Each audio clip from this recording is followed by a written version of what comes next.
Hey, didn't see you there. Welcome back to this week's episode of Grease a Garage, Dirty Daily Driver. This week we're going to continue our autopsy on that blown 1985 Chevy small block 350. Hold up. Just before I get back into it, same as last week, any clothes you don't want permanently stained or damaged, we're just going to put them aside for now and then we'll get to her. Okay. I'm just going to take our covers off here, put them aside for safekeeping, and we can have a look at what we got. Okay, so before we get tearing into the really fun part here, all we're going to do is we're going to take off the oil pump and we'll take off the fuel pump and put them aside. Both are fully functional and reusable after a little bit of cleaning and TLC.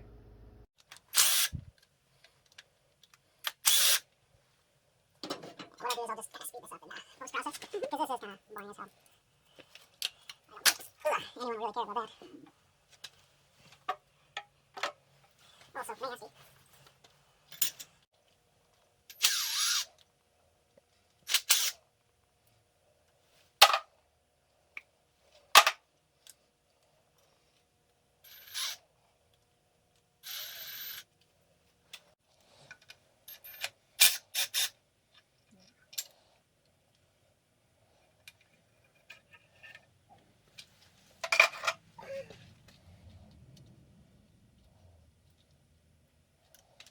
Okay, the next thing we're going to do here is remove our Bluetooth timing chain, and then we can pull the cam out of the engine.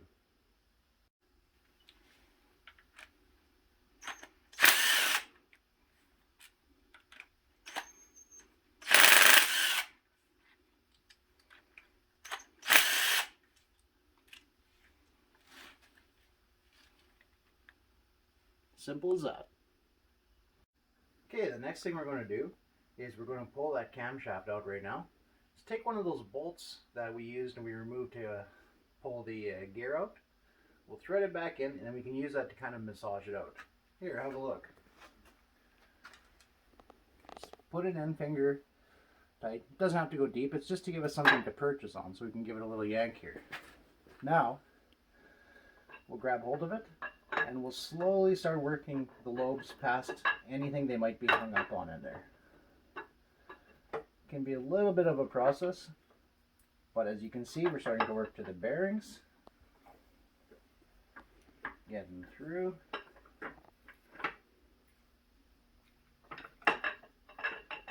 Almost there.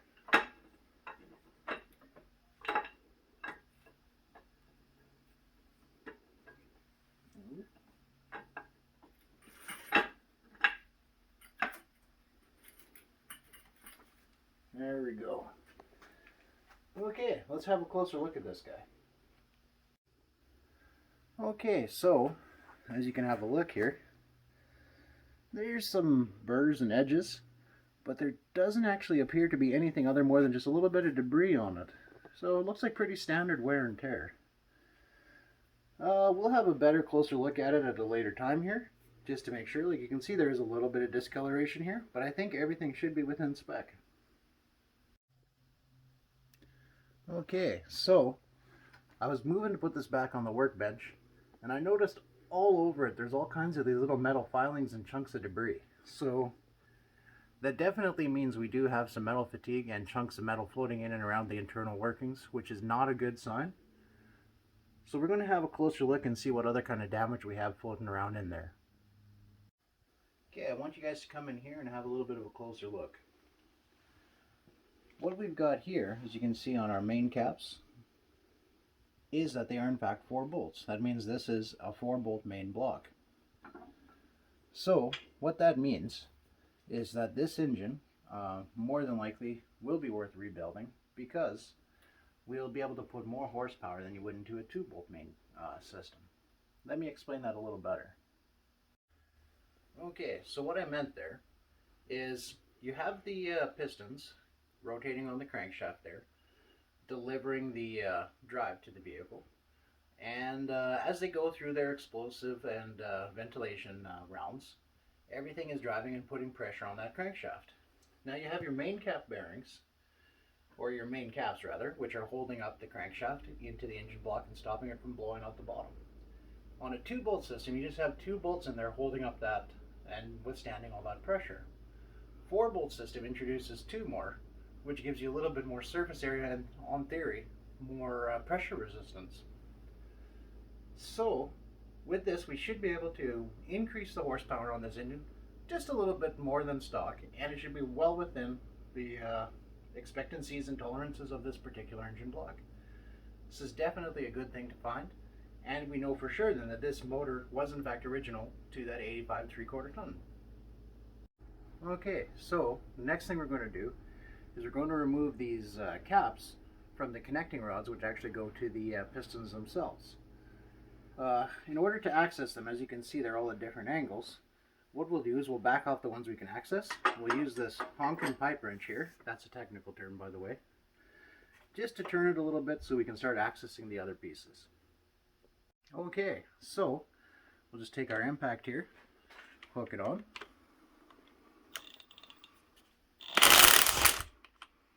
back these off.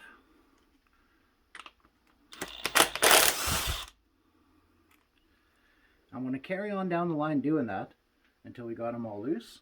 In the meantime, I'll just get you guys to sit back and have a look at her.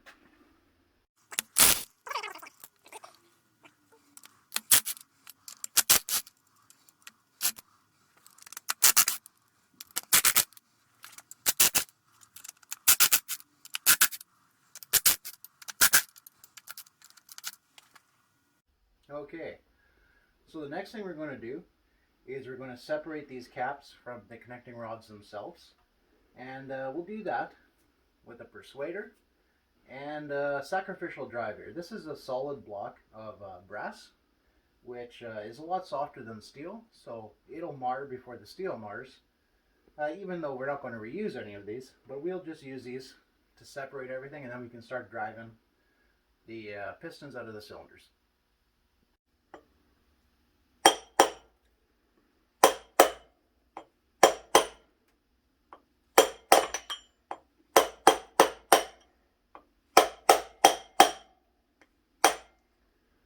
Okay, there we go. Now I can back these off and finish driving that cylinder out. Okay, so the next thing we're going to do is pull these nuts off here, and then we'll remove this cap, and then we should be able to drive that bottom there, the whole connecting rod and the piston, right down onto the block there. You can have a look here and see the wear and tear. And oh yeah, the bearing fell off inside there. So we'll collect all that and have a closer look at it after I get it removed. Okay, we got that cap off there. I'm going to take just a larger punch or metal rod, whatever you got, chunk of rebar, and we're going to start driving that old piston right over the head here.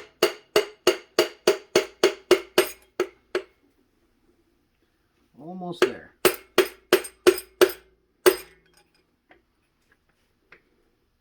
Okay, that should do it. I'm just going to see if I can grab it on the bottom here.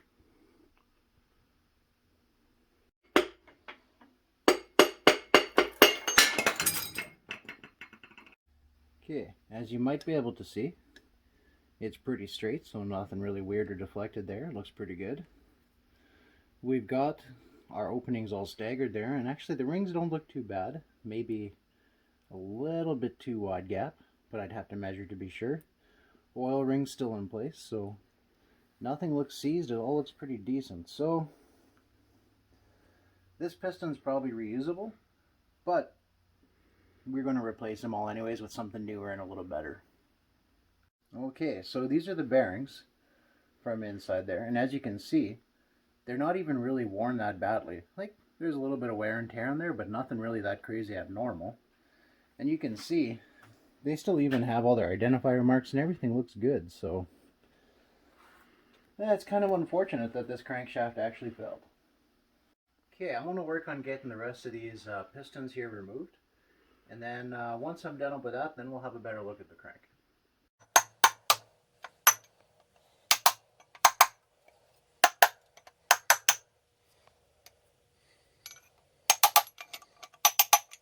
is going to be sped up a bit.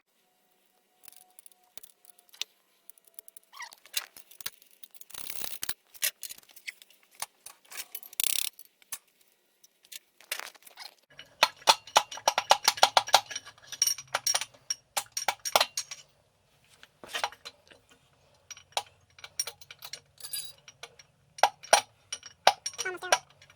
Yeah, that's awesome.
Okay, now, had we been keeping these and we were going to reuse them, we definitely would have treated them with a lot more care and respect and dignity, but we're not. That being said also, if you have a look, it may be hard to see, but this one connecting rod does have a slight wow to it. So, the wear and tear on it isn't crazy, but there is definitely checking on the piston itself, and yeah, on both sides here you can definitely see it. So it's no wonder that probably contributed to part of that crank and the weird pressures on it and the catastrophic failure that we actually had out in the field with this engine. Okay, so we got those all out, and yeah, nothing too crazy there. But definitely what we'll do is take off these main caps now and see what we got on the undersides. And we'll probably put them back in place because we will end up reusing those main caps.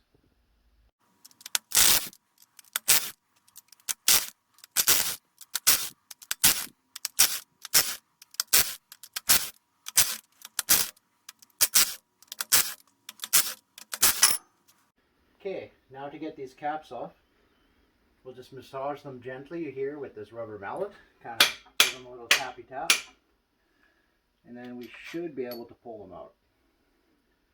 We're going to put them back in sequence, just because we don't want to have anything all mixed up, and we'll go on down the line.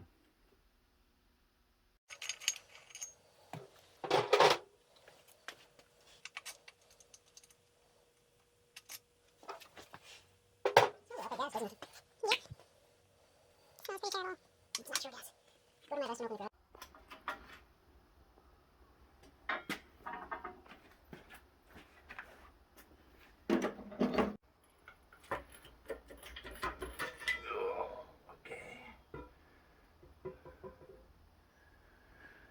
Alright, so I pulled that busted crank out of there, and we can put it aside because we can use it for something else in the future. Maybe, I don't know, table, plant stand, bludgeoning your enemies. We'll figure something else out.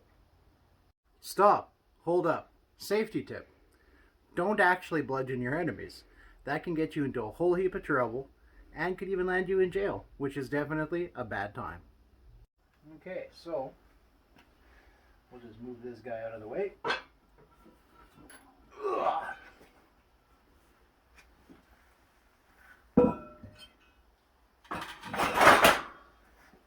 Because even in a broken state, it weighs a pound. we're going to pull out these bearings. And I want you guys to come in here and have a look here. These bearings are actually in fantastic shape, which leads a whole bunch of question marks as to why actually everything failed. But if you have a look right there, you can see they're hardly used at all. But we will have to replace them, as we are replacing most other things on this setup. What I want to do is I want to fire the caps back on just so we don't lose them. Turn it over and we're going to have a look at the pistons.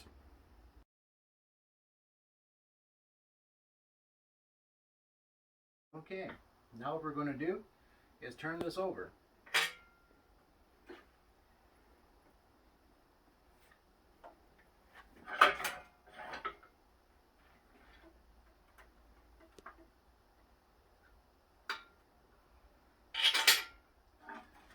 Alright, I'm going to have you guys come in here and have a look. Okay, next thing we're going to do is have a look at these cylinder walls, just to kind of see if there's anything really obviously bad or any cracks we noticed outright. But just kind of eyeballing it and then just take a fingernail and kind of run it in there. And you can feel any defects or burrs or clips or any kind of marks there where it's just kind of uneven or different. Should be kind of a good smooth checker feeling, but instead we got a lip at the top, which really isn't that abnormal. So we're going to have a better, closer look at it when we get a bit more time, but it should just require a little bit of a honing and cleanup and be good to go. Okay, I was going to continue the video on and go into the valves and the springs there and have a better look at them, but my valve spring tool doesn't really want to function too well with this 350 Chevy small block. So I'm going to have to go for a little bit of shopping trip out at Princess Auto and pick up another Power Fist amazing tool and give her a try with that. But for right now, if you want to come in here, I'm going to show you some. You can see most of them look okay, but some of them do have some external damage here. So with that being kind of a thing, we're going to want to have all of these out and then have a closer look at every valve and make sure none of them are bent up. Okay, we're going to end the video here today. I figure what we'll do next week when we pick it up again is we're going to give this a thoroughly degrease, and we're also going to go over the heads and the valve springs, pull those valves out and have a better look. We'll probably pull out these freeze plugs and get this prepped for machining. Okay, cleanup for this job is super simple. Basically all we're going to do is cover up the block here, just so anyone walking by doesn't get it all over their clothes. And give ourselves a little wipe down here before we get in the house and get everything all filthy and greased up. And that's about it. I'm going to leave the tools and everything else out where they are. May wipe down a couple surfaces where we ended up spilling oil and grease everywhere. But for the most part, it's going to sit the way it is, waiting for us next week when we come back and hopefully get this all finished and prepped, ready for machining. Oh hey, you're still here. Well, I'm glad you stuck around to the end of the video. I'm just about to head out for coffee here. But what I figure is next week we're going to get into a little bit more with cleaning up that block. Hopefully we'll be able to take those springs and valves out of the heads there and have a better, closer look at them. And get it all prepped and ready for machining. Because I think we should be able to fully salvage that engine block and rebuild it. I want to thank you very much for taking your time and watching this video. Please like, share, comment, subscribe. Anything you feel like doing to the video, greatly appreciated. Thank you for your time and have yourself a wonderful day. Okay, just before we tear into it here, I just want to have you guys come down here and have a little look. As you can see, for letting it sit here for about a week, we actually found real engine oil, not just antifreeze mixed with oil, in this engine block. That means at one point in time, it was actually running. I'm pretty impressed. Okay, the next thing I want to do is use a sacrificial drive. This happens to be a solid brick of block. Dang it.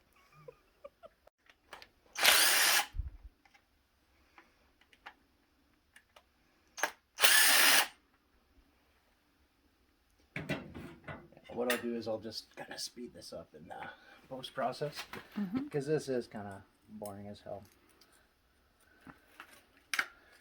I don't think anyone will really care about that.